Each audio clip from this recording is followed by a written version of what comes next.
بسم اللہ الرحمن الرحیم۔ سورہ فاتحہ کی تفسیر شروع کر دی گئی ہے۔ اب تک سورہ فاتحہ کے تعلق سے اس پر کلام ہوا ہے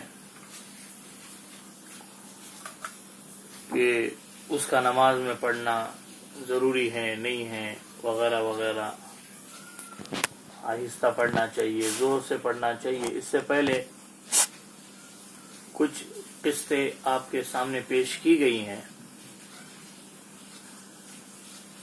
اب تعوذ کے متعلق ذکر کر رہے ہیں، یعنی کہ اعوذ باللہ من الشیطان الرجیم کی تفسیر اور اس کے احکام۔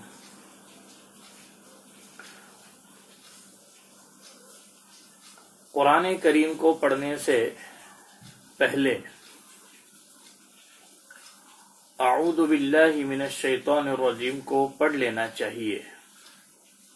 اس کے متعلق آگے مکمل ذکر آ رہا ہے، لیکن قرآن کریم پڑھنے سے پہلے اعوذ باللہ من الشیطان الرجیم کیوں پڑھ لینا چاہیے؟ قرآن کریم میں اللہ اس کے کیا احکامات کو بیان کر رہے ہیں؟ اعوذ باللہ من الشیطان الرجیم کا مطلب یہ ہوتا ہے کہ بندہ اللہ کی پناہ میں آ جاتا ہے شیطان مردود سے۔ اللہ کی پناہ طلب کرتا ہے بندہ، اور جب وہ یعنی کہ بندہ اللہ سے پناہ طلب کر لے، اللہ کی پناہ میں آ جائیں، تو اب اس کو کوئی بہکانے والا نہیں۔ قرآن کریم اس کے تعلق سے کیا ذکر کر رہا ہے؟ قرآن کریم میں ہے خذ العفو وأمر بالعرف وأعرض عن الجاہلین وإما ينزغنك من الشیطان نزغ فاستعذ باللہ۔ اللہ فرماتے ہیں، ترجمہ ہے، درگزر کرنے کی عادت اپناؤ، بھلائی کا حکم کیا کرو اور جاہلوں سے منہ موڑ لیا کرو۔ اگر شیطان کی طرف سے کوئی وسوسہ آ جائے تو اللہ تعالی سننے والے جاننے والے سے پناہ طلب کر لیا کرو۔ ایک مقام پر اللہ تبارک و تعالی فرماتے ہیں، ادفع باللتی ہی احسن فإذا الذی بینک وبینہ عداوۃ کأنہ ولی حمیم وما یلقاها الا الذین صبروا وما یلقاها الا ذو حظ عظیم وَإِمَّا يَنزَغَنَّكَ مِنَ الشَّيْطَانِ نَزْغٌ فَاسْتَعِذْ بِاللَّهِ إِنَّهُ هُوَ السَّمِيعُ الْعَلِيمُ۔ ترجمہ اس کا یوں ہے، برائی کو بھلائی سے ختم کر لیا کرو۔ ہم ان کے بیانات کو خوب جانتے ہیں۔ کہا کرو کہ اے پروردگار، شیطان کے وسوسوں اور ان کی حاضری سے ہم تیری پناہ چاہتے ہیں۔ ارشاد ہوتا ہے، ادفع باللتی ہی احسن فإذا الذی بینک وبینہ عداوہ،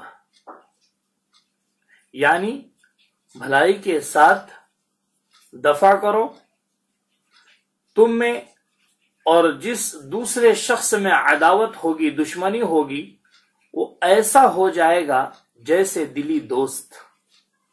یعنی کہ کسی انسان کے ساتھ اگر کوئی دشمنی ہو جائے تو اس کے ساتھ بھلائی کا حکم دے رہے ہیں کہ جو کچھ بھی آپس میں تضاد ہو گیا اس کو ختم کر دو، ایک دوسرے کا دل جیت لو۔ اس کا انجام کیا ہوگا وہ آگے ذکر کر رہے ہیں۔ یہ کام صبر کرنے والوں اور نصیب داروں کا ہے۔ جب شیطانی وسوسہ آ جائیں تو اللہ تعالی سننے والے جاننے والے سے پناہ چاہو۔ یہ 3 آیات ہیں۔ ان 3 آیات میں اللہ تعالی نے حکم فرمایا ہے کہ انسانوں میں سے جو تمہاری دشمنی کرے اس کی دشمنی کا علاج تو یہ ہے کہ اس کے ساتھ سلوک اور احسان کرو تاکہ اس کی انصاف پسند طبیعت خود اسے شرمندہ کرے اور وہ تمہاری دشمنی سے نہ صرف باز رہیں بلکہ تمہارا بہترین دوست بن جائیں۔ اور شیاطین کی دشمنی سے محفوظ رہنے کے لیے اس نے اپنی پناہ پکڑنی سکھائی۔ اللہ تبارک و تعالی نے اپنی پناہ میں آنے کا حکم بھی دیا، کیونکہ یہ پلید دشمن سلوک اور احسان سے بھی قبضے میں نہیں آتا، اسے تو انسان کی تباہی اور بربادی میں ہی مزہ آتا ہے، اور اس کی پرانی عداوت حضرت سیدنا آدم علی نبینا علیہ الصلوۃ والتسلیم کے وقت سے ہیں۔ قرآن فرماتا ہے، اے بنی آدم دیکھو کہیں شیطان تمہیں بھی بہکا نہ دے جس طرح تمہارے ماں باپ کو بہکا کر جنت سے نکلوا دیا۔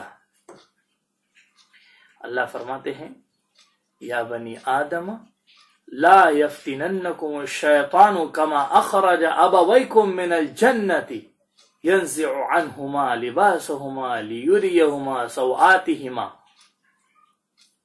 اس آیت میں اللہ یوں فرما رہے ہیں، جس کا یہ ترجمہ آپ کے سامنے بیان کیا گیا۔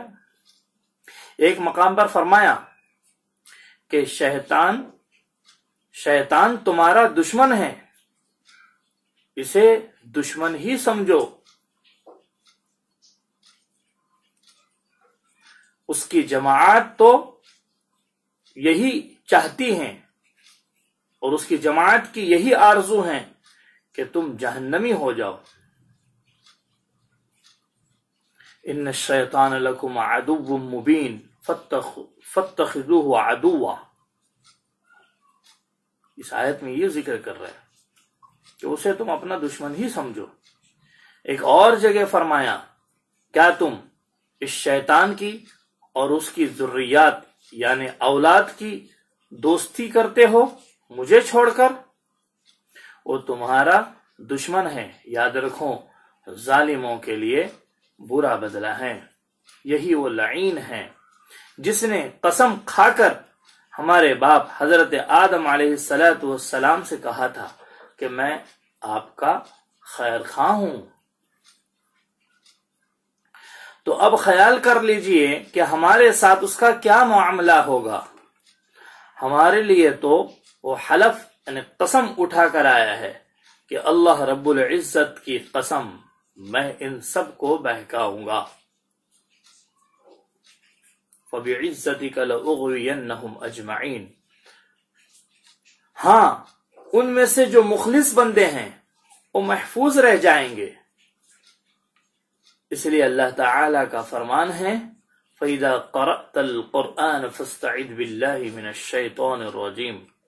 جب قرآن کی تلاوت کرو تو اللہ تعالی سے پناہ طلب کر لیا کرو شیطان راندے ہوئے سے۔ ایماندار اور اللہ تعالی پر توکل کرنے والوں پر اس کا کوئی زور نہیں، اس کا زور تو انہی پر چلتا ہے جو اس سے دوستی رکھیں اور رب تعالی کے ساتھ شرک کرے۔ اب انشاءاللہ آئندہ اس کے تعلق سے یہ ذکر کریں گے کہ تعوذ کب پڑھنا ہے، قرآن کریم شروع کرنے سے پہلے یا اخیر میں پڑھنا ہے، اور اس کے تعلق سے بہت سارے احکامات کو ذکر کریں گے۔ یہ مختصر سا پیغام آپ تک ہم پہنچا رہے ہیں، آپ سے امید رکھتے ہیں اور آپ سے گزارش بھی کرتے ہیں کہ آپ اس کو نشر کریں، لوگوں تک پہنچائیں، تاکہ موجودہ حالات میں لوگ اپنے گھروں میں سن کر استفادہ حاصل کرے۔ جزاکم اللہ خیرہ و احسن الجزاء۔ السلام علیکم ورحمۃ اللہ وبرکاتہ۔